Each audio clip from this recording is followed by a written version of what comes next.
Hi,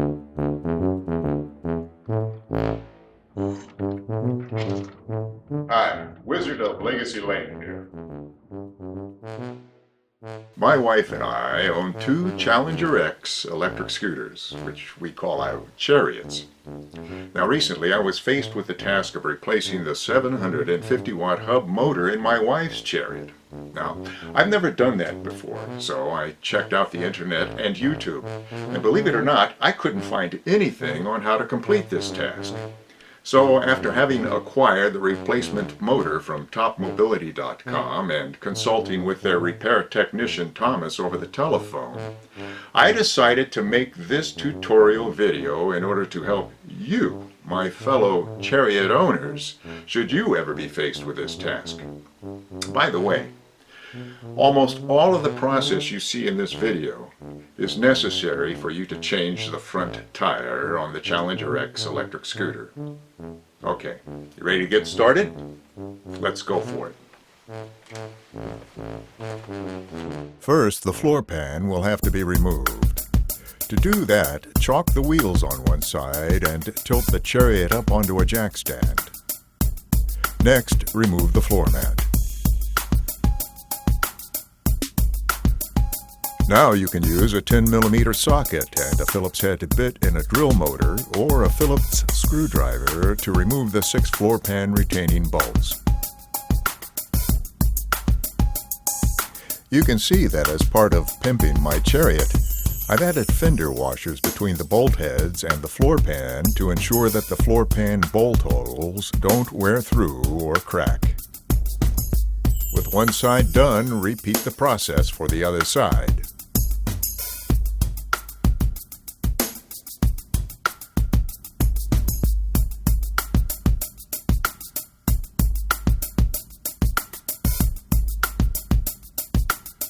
With the floor pan bolts removed, now you can disconnect the cable that connects the charging port to the battery compartment.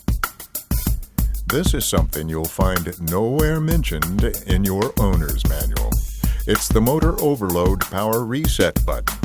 If you're ever riding your chariot and it suddenly dies and you see no sign of power in your handlebar mounted instrumentation, this motor overload protection may have tripped. Wait about 60 seconds and then push in this button. Most likely you'll soon find your power restored. Oh, happy day! Now you can remove the floor pan. Here we see another part of my chariot pimping. I noticed that in the hundreds of miles I've traveled on my chariot, that when going over severe bumps in the road, I could hear the batteries jumping in the battery compartment. Reasoning that this could eventually result in loose connections or battery damage, I cut some 1/2 inch thick rubber modular floor matting into strips and strategically positioned them in the compartment to displace the slack between the top of the batteries and the floor pan, as well as other slack space in the battery compartment. If you ever install this kind of slack displacement in your chariot's battery compartment, you'll need to remove it before proceeding.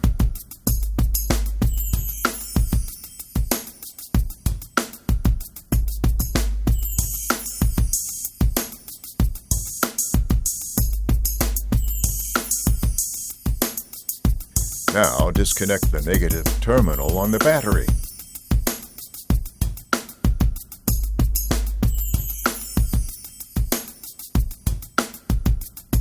I used a piece of plastic tubing to ensure that all circuits remained powerless.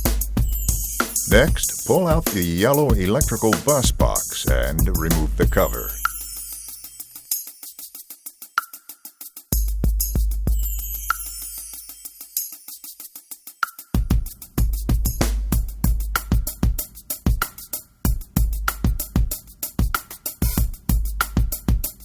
Just as you encountered hot melt glue over the connection of the cable to the negative battery terminal, you'll find the same anti-loosening hot melt over the terminal nuts in the bus box.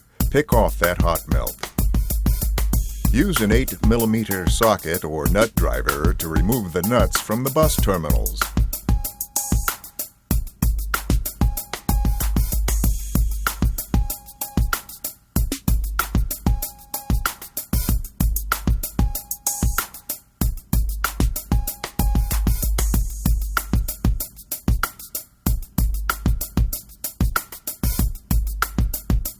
Use a fine-tip permanent marker to mark the wire color for each terminal while you still have at least one of the colored wires attached to each terminal to be marked.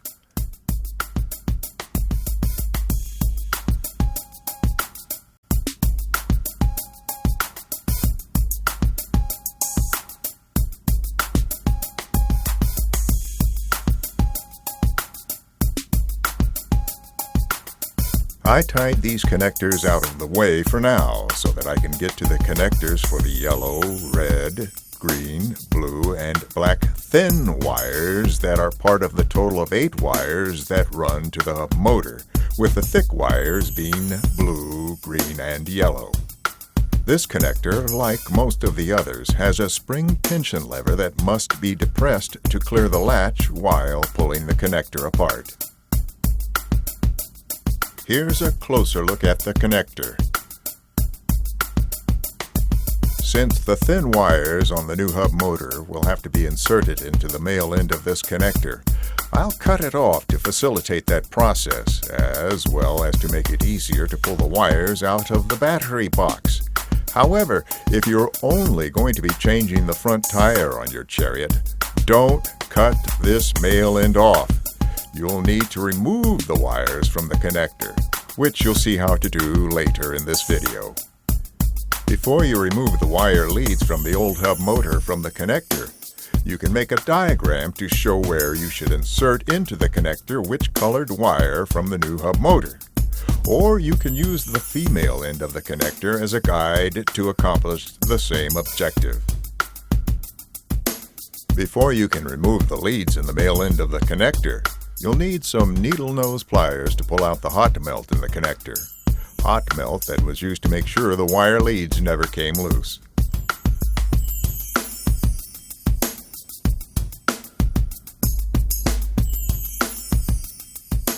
I used a jeweler's screwdriver to push in the retention protrusions on the leads to release the leads from the connector.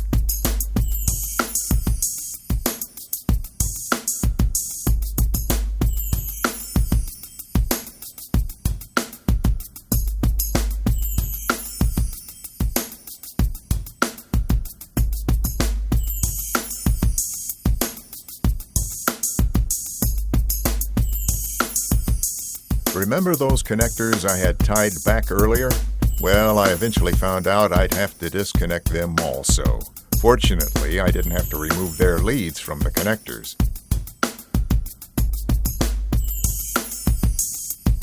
As I got deeper into the wires, I found this odd connection for a large green wire. I removed the tape and discovered that the actual connection was encased in heat shrink tubing. I had to circumcut the tubing in order to pull this connection apart.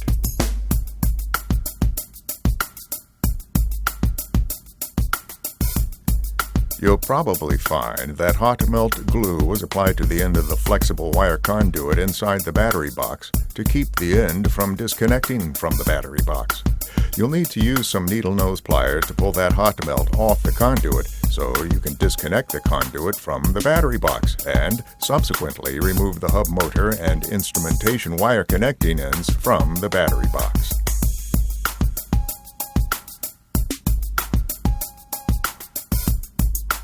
This is what the disconnected hub motor wires look like once freed from the battery box.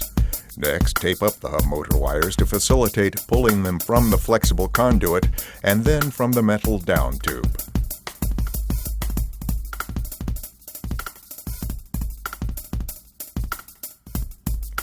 Now pull the other end of the flexible conduit out of the down tube, and then the taped motor wires out of the conduit.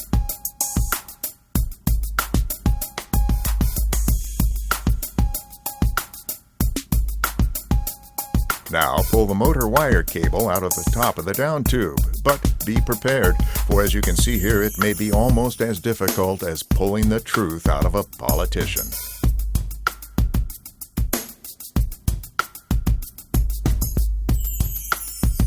To start the fork tube's removal process, you'll need a 7/8" wrench.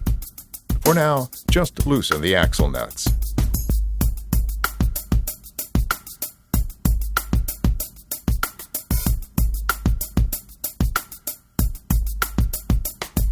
since I pimped my chariot with a Sigma BC12.12 12-function cyclometer, what most people would call a speedometer, using a Sigma Part RR extra-long wiring kit, I had to cut all the zip ties on the fork tube associated with the speedometer's installation.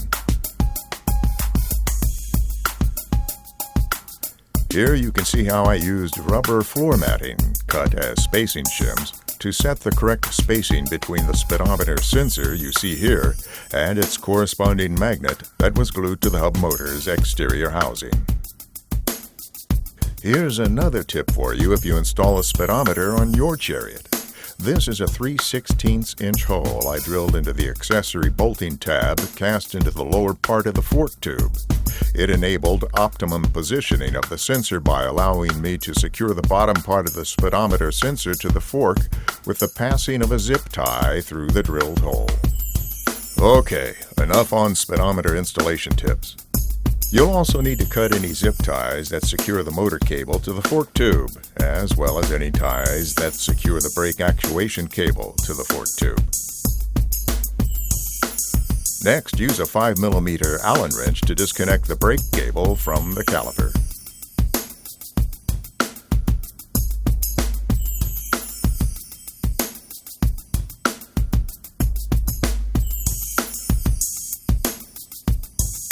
Use the same 5mm Allen wrench to unbolt the brake caliper from the fork tube.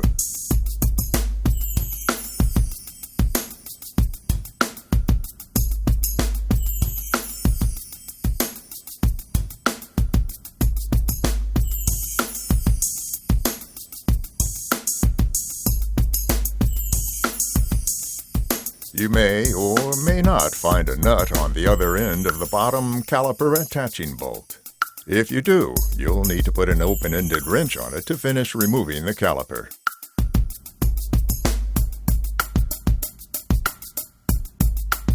You'll probably find one or more washers on the caliper attaching bolts placed between the caliper and the inside of the fork tube.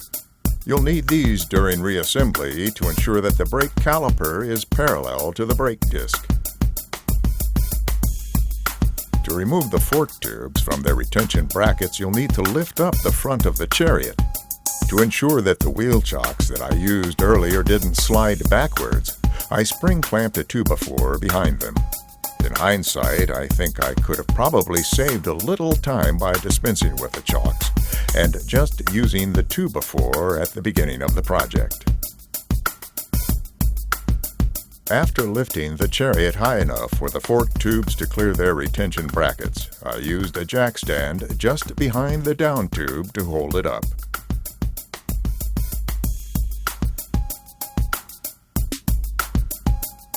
I probably should have done this before or right after removing the brake caliper, but better late than never to use that 5mm Allen wrench and a box wrench to remove the bolt attaching the axle anti-spin bracket to the fork tube.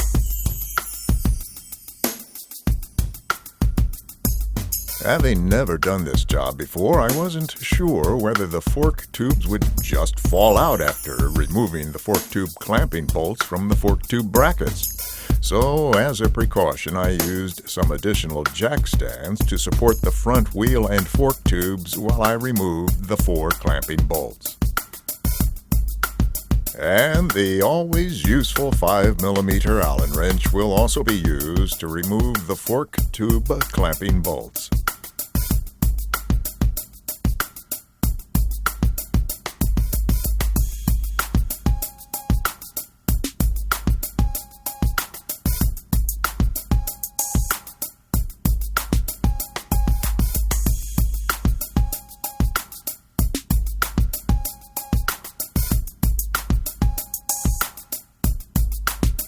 If I'm ever faced with this task again, I'll remove this basket at the very beginning of the job.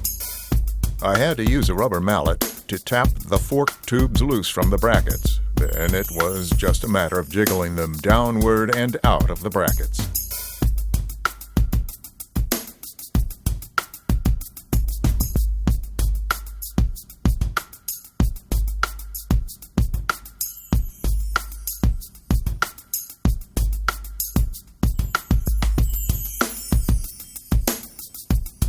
After removing the previously loosened axle nuts, the fork tubes can now be removed from the hub motor.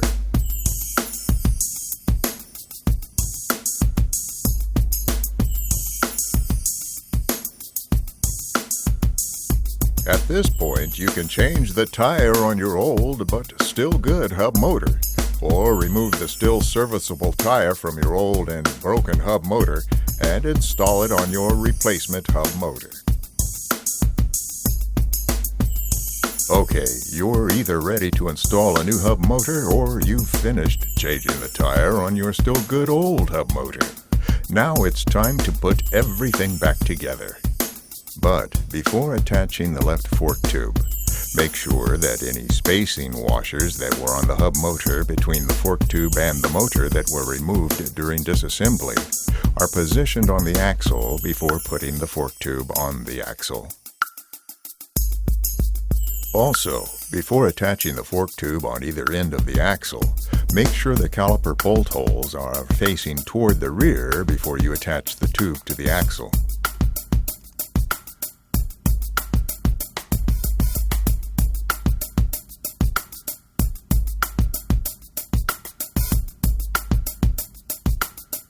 Just snug the axle nuts on the fork tubes for now. You'll want some play here when you install the fork tubes into their brackets. Before you install the fork tube on the other side, you'll need to put the anti-axle spin plate onto the axle, followed by any spacing washer or washers encountered during disassembly.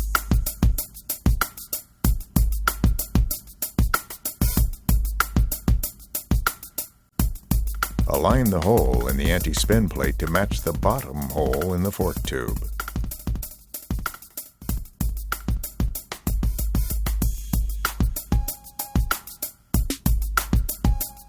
Then insert the bolt with a flat washer under the bolt head and a lock washer under the nut.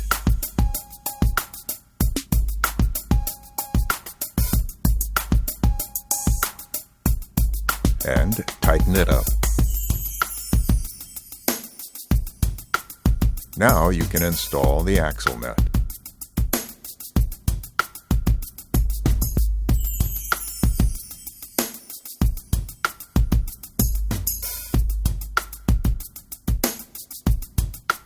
Once again, only snug tighten the axle bolt. Notice that the silver-colored anti-axle spin plate bolt that I installed earlier is now black. That's because I decided that I didn't like the loose fit of the bolt used by the manufacturer in the fork tube bolt hole and the anti-axle spin plate bolt hole. So I replaced the OEM bolt with an aftermarket bolt of a larger diameter. Next step, insert the fork tubes into their respective clamping brackets. This will entail some jiggling and wiggling.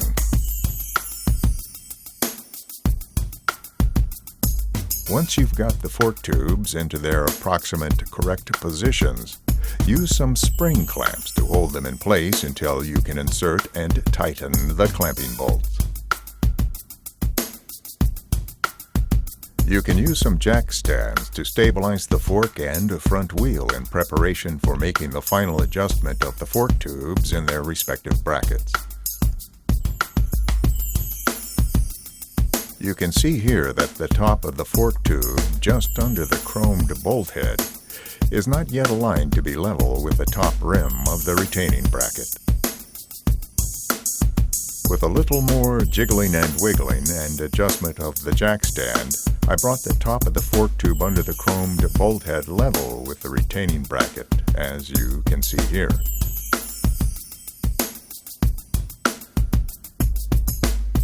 With the alignment complete, I can now tighten the clamping bolts.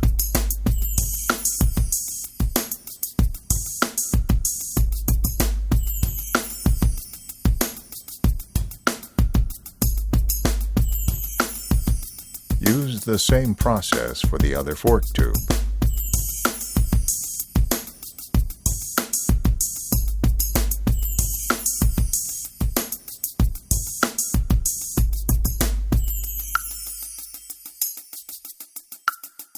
With the fork tubes now installed, it's time to remove the spring clamps. Now it's time to do the final tightening on those axle nuts.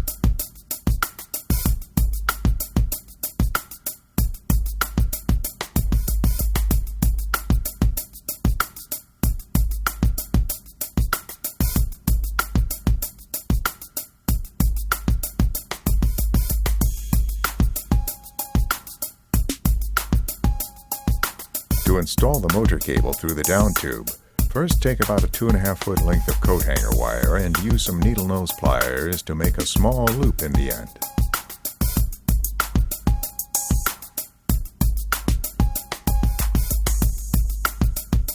Now, force the looped end into the top hole of the down tube.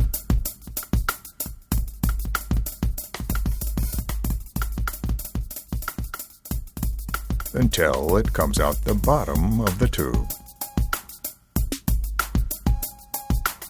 At this point, you might be able to get away with pulling the motor wires through the down tube with the heavier gauge coat hanger wire.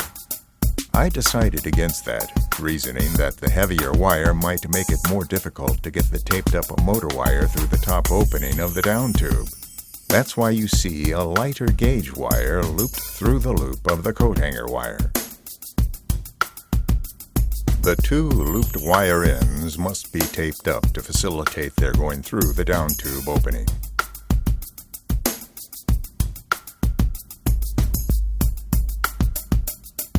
Now pull the lighter gauge wire up through the down tube.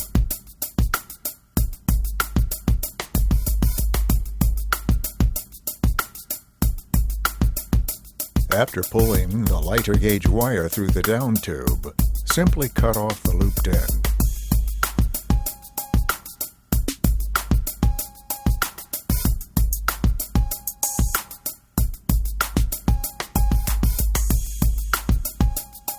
Now tape the motor wire ends together.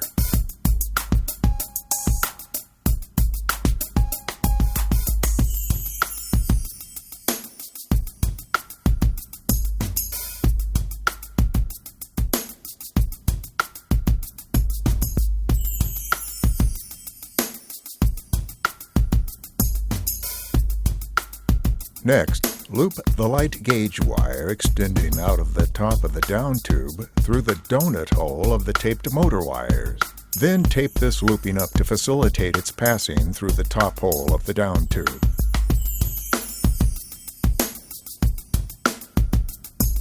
Now, with one hand, guide this taped conglomeration through the top hole of the down tube while simultaneously pulling on the other end of the light gauge wire with your other hand.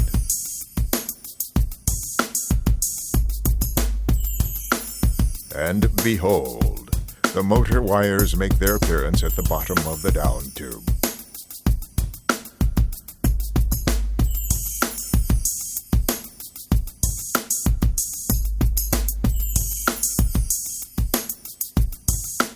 Leave enough slack in the motor wires at the top of the down tube so the wires aren't pulled taut during the steering of your chariot.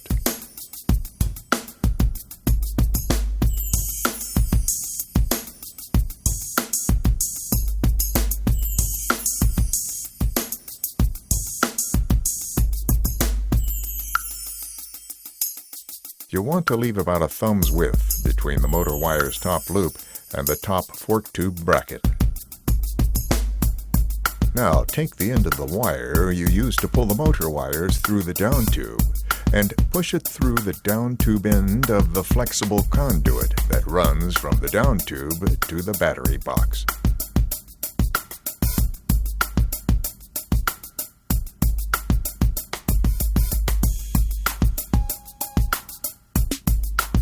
Then pull the motor wires through the flexible conduit.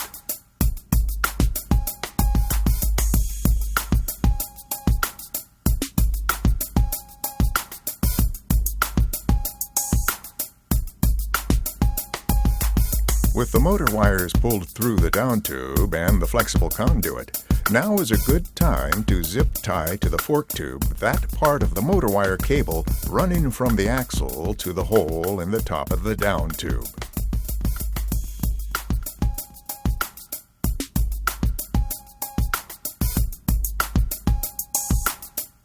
Lucky you. You get to learn from my mistakes.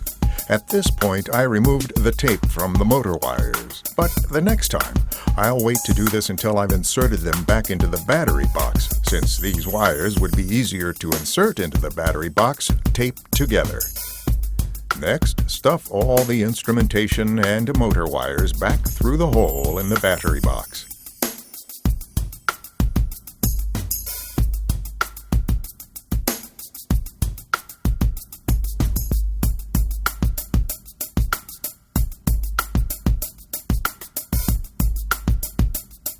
With all the wires inside the battery box, now you can push about a ½ inch of the flexible conduit into the box.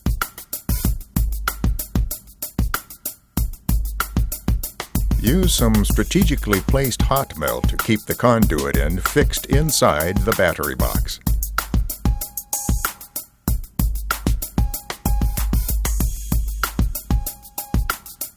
If you're going to be reconnecting the motor wires in the battery box after having replaced a bad hub motor, you'll have to remove the old motor leads from this male connector that you cut off during the hub motor removal process shown earlier in this video.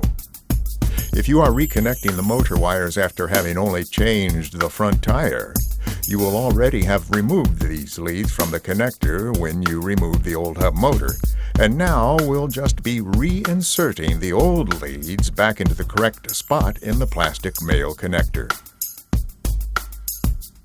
Whether just changing the front tire or changing out the hub motor, here you can see how I used a jeweler's screwdriver to press in on the lead's spring tension retaining tabs while pulling the wire from the other side to remove the leads from the plastic connector.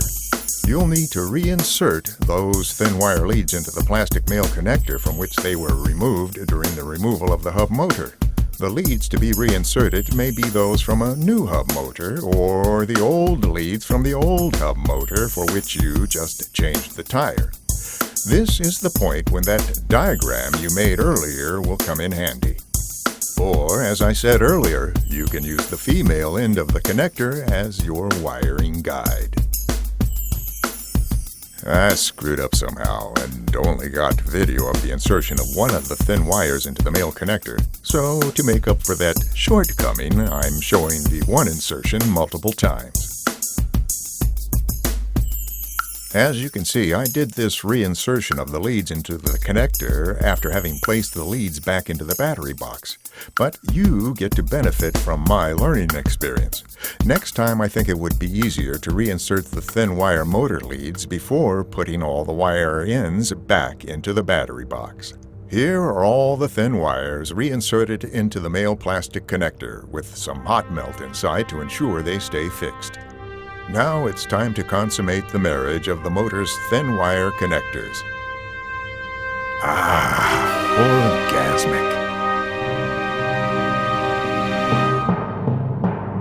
Well, that was exciting. But while they have a cigarette and engage in some small talk about where they are going next with their relationship, we are going to reconnect the big green wire with the shrink tubing that we circumcut during the disassembly process. I didn't have any shrink tubing to replace that which originally covered this connection, so I made do with some goop, the stuff that if I had a penny for everything I've used it to fix, I'd be a gazillionaire. There, that won't be coming apart anytime soon. Now, match the wire colors of any remaining unconnected connectors and connect them, remembering that there were some that were never connected from the factory, so there will be no matching colors to connect them to. Once they're all connected, stuff them down into the battery box.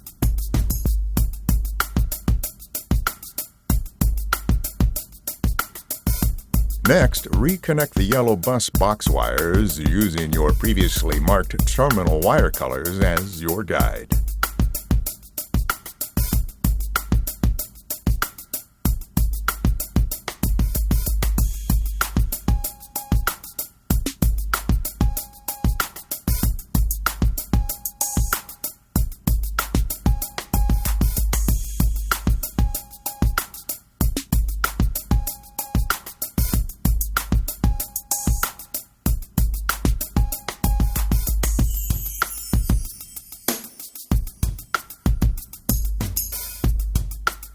Before putting the cover back on the bus box, check to make sure that the hub motor is working by first reconnecting the negative terminal on the battery to its corresponding cable. Now test the hub motor. Hallelujah, it works!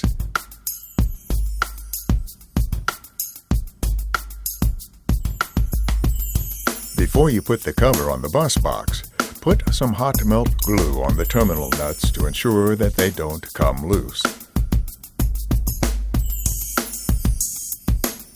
While you're at it, put some on the negative battery cable connection. Now put the cover on the bus box.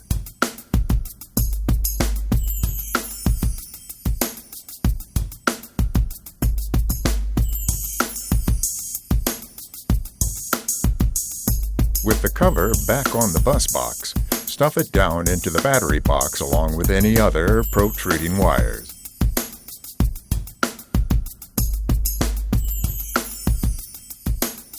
Brakes are a good thing, so next we're going to install the brake caliper. Start with the top bolt, remembering that you'll need to reinstall the spacing washers that go between the caliper and the fork tube.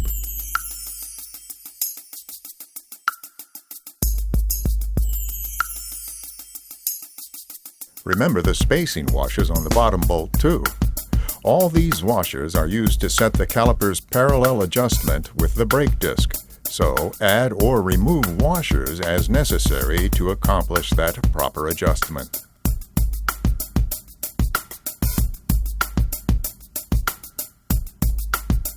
With the spacing washers installed, go ahead and tighten the caliper bolts.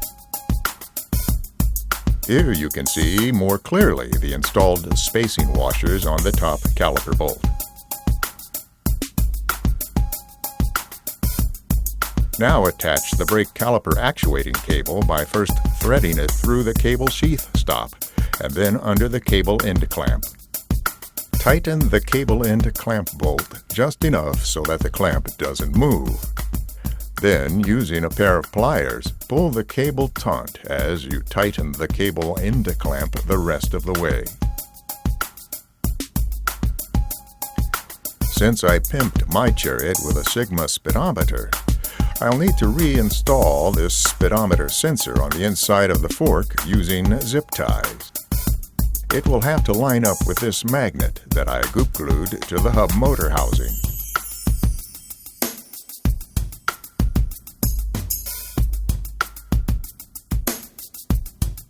Notice how the bottom zip tie goes through this 3/16" hole I drilled here for the speedometer installation.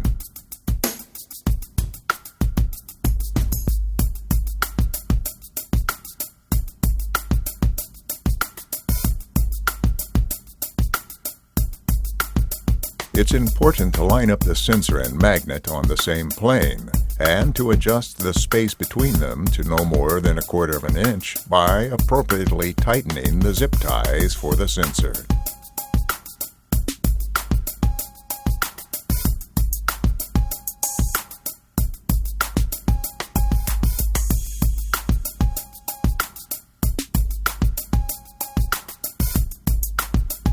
When the sensor is properly aligned and zip-tied, cut off the excess.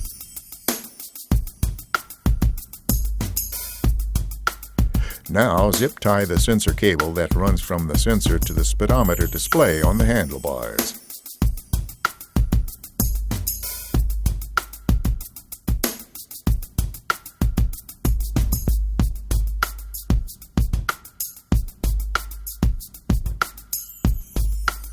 The rearmost jack stand will interfere with reinstalling the floor pan, so it's moved out of the way.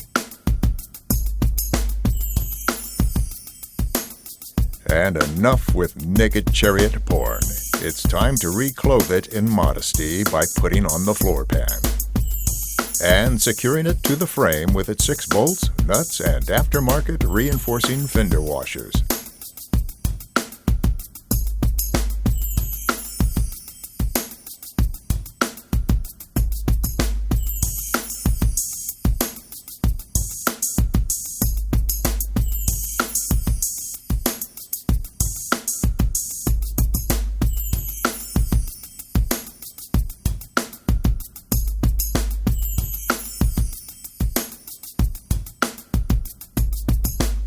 Next, reconnect the charging port to the battery box.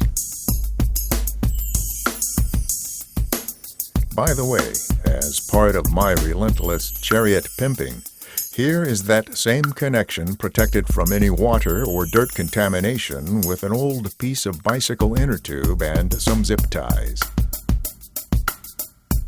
Anyway, with the floor pan bolted back into place, go ahead and put the floor mat back into position.